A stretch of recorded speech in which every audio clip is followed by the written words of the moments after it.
Buenos días, Jorge, ¿cómo estás? Bien, estupendamente, ¿no? Qué guay, ¿no? Después de todo el proceso que supongo que me imagino que habrá sido largo, estrenar la peli, hablar con los medios, que se pueda ver en los cines. Sí, y además supongo que es una frase repetida por todos, todo el mundo quiere que le vean. Pero en nuestro caso voy a decir que nos la merecemos más. Porque siendo una película pequeñita como es, este momento es muy especial. O sea, realmente apreciamos mucho el estar aquí hablando, el poder presentar la película, porque cuando la haces no piensas, al menos en nuestro lugar no piensas en la repercusión que pueda tener. Cuando se trabaja de esta manera, estás centrado en la obra que quieres hacer, no estás pensando en los efectos que va a producir. Y que tengamos la posibilidad de presentarla en los tiempos que corren, siendo el tipo de película que es, pues es maravilloso, la verdad. Estoy muy contento. ¿Te imaginabas que iba a llegar a los cines? No. No. Con total honestidad, ¿no? No, porque aunque la película pueda parecer una película, como me ha dicho alguno, marciana, ¿verdad? Marciana, sí, como... Quizá el marciano es él, ¿no? Probablemente.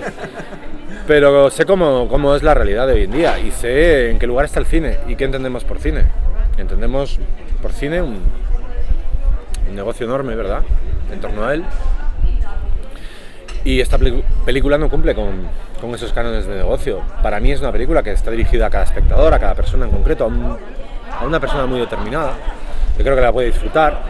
No es una película perfecta, ni lo pretende ser. Pero sí que intenta que el espectador que entre y salga un poco modificado, ¿no? Entonces, ese tipo de cine más romántico, más de los que queremos en el cine, en el arte en general, como herramienta, como arma, como lugar de la reflexión, pues yo qué quieres que te diga, ¿no? No es muy habitual. Entonces, piensas que no vas a tener cabida. Pero luego resulta que encuentras un resquicio. Siempre los hay, Jorge. Metes la pata. Hay que tener esperanza. Sí, ahora le llaman ventanas, ¿no? En el cine se llaman ventanas. Ha quedado una ventanita muy pequeña con todo lo que estamos viviendo, desgraciadamente, con la pandemia. Y hay plataformas ahora. Sí, pero y encuentras en las plataformas cosas extraordinarias, ¿eh? Sí, pero es que es la única manera de encontrarlas, sobre todo si vives en una ciudad donde apenas hay cines, como en mi caso. Yo no vivo en Barcelona. No, yo tampoco. La gente que vive en Barcelona, en Madrid, dice, es que hay mucha oferta. No. En tu ciudad, no en la mía. Ves a mi pueblo a ver si hay ofertas. Claro. Entonces, lo que sí que esa ventanita que se ha abierto, pues la hemos intentado aprovechar, ¿no? De intentar que la película se pueda ver, ¿no? Porque creo que es interesante que se vean las cosas. Vale, después de este prólogo, porque me venía bien para lo que te estaba comentando, ahora vamos a empezar de verdad. Venga. Yo siempre empiezo las entrevistas preguntando lo mismo. ¿Por qué haces cine? Porque... por un problema. Porque yo era pequeño y me crié en la España de los años 80 y en la tele, en la primera y en la segunda, ponían películas. Y buenas. Muy buenas. Sí, muy buenas. Y leídas, ¿eh? Entonces, pues yo era pequeño y mis padres me dejaban ver películas, no me prohibían los rombos ni nada, eran unos padres muy liberales. Y te encontrabas de repente viendo en el programa de La Clave, una noche, Teorema de Pasolini. Pues otra noche veías El Pequeño Salvaje, ¿no? De Truffaut. Otra noche recuerdo ver el Nosferatu. Pues... ¿por qué? Porque aquella tele creo que generó una generación de cinéfilos brutal. La tele de Pilar Miró, la tele... Es que generó auténticos cinéfilos. Ministro de Cultura Jorge Semprún. Semprún, sí. Correcto. Es la época de Semprún y Pilar Miró. Entonces, somos cinéfilos porque lo hemos mamado. Que dos fieras, ¿no? Claro. Hombre, ¿a quién se le ocurre poner a un escritor aparte de expatriado o refugiado, ¿no? Político, guionista, joder, totalmente.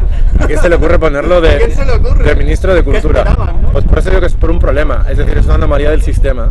De repente en aquella época, que la gente joven no lo sabe, había mucha más libertad en ese aspecto que hoy en día. Porque la libertad no es poder hacer lo que te dé la gana, sino que alguien te ofrezca posibilidades de dónde elegir. Y a nosotros nos ofrecían... Una frase chulísima esta que acabas de decir, Jorge. Bueno, a nosotros nos ofrecían dónde elegir. El panorama era tan amplio, encendías la tele y podías ver un Ford a mediodía un Hitchcock a la noche y luego en sesión más nocturna podías ver un Rossellini. Eso sí que era una plataforma de verdad. Total, ¿cómo no te va a gustar el cine? Es imposible que no te guste el cine. Y al final viene de ahí, viene esa cinefilia. Y al final no se convierte solo en una cinefilia, yo no quiero parecerme a... sino que es que el cine es un lugar que, aparte de emocionarte, te permite entender el mundo. Es una reflexión sobre el propio mundo. Y te lleva a unos lugares en los que, por desgracia, se te mete ese bicho ya dentro y empiezas a pensar el mundo y querer hacer algo en él, querer obrar, querer hacer algo. Y ese es el germen total, creo yo. Tu película Occidente, que yo le pondría como subtítulo No Occidente, o Occidente no. Occidente no. Occidente no. Se lo podemos cambiar todavía, estamos a tiempo. No, eso es una paranoia mía como espectador. Podemos ponerlo en el cartel, Occidente y no. No, Occidente. ¿De dónde te surge esta historia? ¿Son imágenes, son experiencias personales? Porque, hostia, hablas de muchísimas cosas. Sí, demasiadas tal vez. ¿Sí? ¿Crees? No lo sé. Pues... La idea de la película es que creo que es como un fresco. Vale. Es un fresco. Es una película donde no está centrada en la historia de unos personajes, sino en los personajes de la historia. Podría ser. Y no es lo que les pasa, sino lo que reflexionan. Y son como vehículos para lanzar una serie de reflexiones en torno es un rollo en la zona, ¿no? Hay un plano de la cama, ¿no? Ojalá. Pero ese plano es un poco... Lo que pasa es que en la zona Tarkovsky no necesita hablar y yo, como no soy Tarkovsky, necesito hablar mucho. Bueno, pero es otra forma de... Es otra forma. Llegar, ¿no? Sí, yo tenía, pues sí, igual estas ganas de hacer una película que ya te digo, fresco, collage, y que sobre todo la reflexión estuviera en primer término. Y construir cierta poética. Cuando digo se dice poética, mucha gente entiende que es como hacer rimas. No. Poética me refiero a discursos sobre la poesía. Es una parte de la poesía, la rima, pero no es... La poética es un discurso sobre la propia poesía. Una poética, establecer una poética. Y yo quería establecer una cinematográfica. Sería el equivalente. Hablar del cine, de sus imágenes... Dentro de una película. A través del cine. Un poco, ojalá, con lo que hacía Godard, ¿no? Por lo que hace, por ejemplo, yo le he dicho a Francesc que su personaje me recuerda al Harvey Keitel de La mirada de Ulises. Ojalá. Porque él está buscando. Empieza la película con la primera imagen de Grecia, las hilanderas. Entonces él está buscando la imagen primigenia, la que nos devuelva a la humanidad porque la hemos perdido. Esos rollos míticos desaparecidos que al final encuentra con Erland Josephson, que no puede verlos porque lo matan. Que es un poco el Mario Gas de tu peli, ¿no? Totalmente. Es como, me ha recordado al Mario Gas también, al Erland Josephson, y también hay una película de David Trueba que se llama Obra Maestra, que no la he visto. Que quieren, dos pirados que quieren rodar una película en Super 8 y secuestran a Ariadna Gil, que es una actriz muy conocida. Pero una de las partes que a mí me emociona mucho de la película es Luis Cuenca, que tiene un montón de películas de Super 8 y sigue viendo en el cine a su mujer fallecida. Y claro, eso es impresionante, ¿no? El cine tiene algo de mágico porque las personas que ya no están siguen vivas.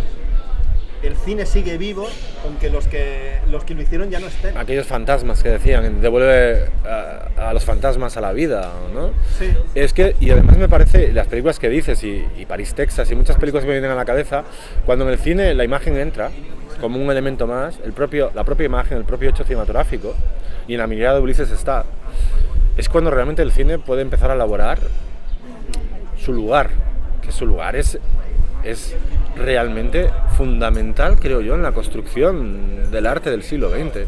Me parece fundamental. Entonces, podríamos ahora dejar de hablar de Occidente y hablar de la obra de Angelopoulos. O sea, siendo tan diferente, para mí es un honor que me digas que pueden troncar de alguna manera, aun siendo películas totalmente diferentes, al menos con la posición. Porque está ese concepto de Europa, de Occidente, común, y no un pesimismo, pero sí esa sensación de que si no recuperamos algo que forma parte de nosotros, es que podemos perdernos para siempre. A mí La mirada de Ulises me parece la mejor película de la historia del cine, te lo digo en serio. Sí, puede ser una de ellas. Aunque si ahora me dices otra, te diría Andrei Rublev. Cuando hablabas del fresco, ¿no? O lo de los personajes dentro, bueno, en todo el cine de Tarkovsky existe eso, ¿no? La historia es lo de menos y la trama, son los personajes lo que hacen y lo que piensan, sí. y sobre todo también lo que no hacen. Y es que Tarkovsky hacía también una cosa que siempre se habla de los planos largos y tal, y de las composiciones en movimiento, pero es que Tarkovsky hacía una cosa que es que la gente que salía dentro en las películas me parecían realmente de otra época. Sí. Me parecían como un viaje en el tiempo. Totalmente. Yo veo las películas y no solo esculpir en el tiempo, es un viajar en el tiempo. Viajo en el tiempo. Hace poco vi El espejo de nuevo y fue como viajar en el tiempo. O sea, me trasladan, es como coger una nave espacial e irme a otro lugar, ¿no? Eso sí que es cine de ciencia ficción, ¿eh? Es cine de ciencia ficción total. Totalmente. Te transporta a otro mundo, otra gente, y a veces a mundos que no han existido nunca, ¿no? No. Porque tienes esa sensación de que todo lo que ves es como nuevo, ¿no? Totalmente. Y de hecho el mundo de Occidente no ha existido nunca. No. Porque de hecho es una película que parece suceder en un tiempo, están los teléfonos, pero no es el pasado, no. Ni es el futuro. No. Es como yo digo, es un presente que podría haber sido y no será. Yo la imagino, a ver si te parece interesante mi reflexión o lo que me cuestiono, una especie de limbo. Estaría bien. Una especie de limbo. No purgatorio. No, limbo. Limbo que luego se termina, desaparece. Sí. Como una nube en el aire. Y rollo de ensoñación también. Y se desvanece. Está muy bien, no lo había planteado, pero estoy al 100% de acuerdo. Vale, pues. Estoy al 100% de acuerdo de que es una película casi fantasmagórica. Sí. Como sombras. Sí. Y lo que sucede, se abre el telón, está la película, desaparece y se acabó. Y yo creo que es un poco así, como un viaje también. Esa idea del viaje creo que es muy interesante a la hora de plantear películas. Ya te digo, con sus imperfecciones, pero que realmente te permitan viajar a algún sitio, ¿no? Y entroncaría con la vertiente mágica del cine que hablábamos. Sí, de lo que fue el cine en sus primeros años, 30 años de vida, que todo era fantasmas, espectros, sombras y misterios que había que revelar. Y los personajes en la película y cómo los encuadran, en realidad los encuadran un poco como fantasmas. Un fantasma sin alma, sin emociones, ¿no? Un fantasma. Sí. Y son un poco pues eso, esa cosa fantasmagórica. De hecho, no hay emociones, no hay amor, no hay nada ya. Nada. Le estaba diciendo, además hay un momento que come una patata, como los personajes del Caballero de Turín, porque no hay nada más que comer. No hay nada más, hay unos peces. Y bueno, hay un jabalí, la naturaleza, pero sí, ya no hay nada elaborado. No hay nada elaborado. Sí que sería un poco ese plantear un posible final de la humanidad, ¿no? Sí. Que algún día llegaremos. Yo creo que sí. A este paso creo que demasiado rápido. Jorge, ahora para terminar me gustaría que me dijeras si hay alguna película que cuando eras más jovencito, adolescente, cambió tu mirada como espectador. Muchas. ¿Una de ellas? Alemania y Año Cero, de Rossellini. Vale, que hay ese momento en tu película que no vamos a desvelar. No, Alemania y Año Cero cambió mi vida, porque de repente, aunque yo no hago nada similar, de repente vi que el cine político, que podía ser narrativo perfectamente, no necesariamente más intelectual, era acabar la Segunda Guerra Mundial y sale un tipo a la calle y pone a un niño y lo pone a grabar mientras se están humeando todavía las bombas. Me pareció brutal. Alemania y Año Cero me parece una película brutal. Pues Jorge, un placer hablar contigo, muchas gracias.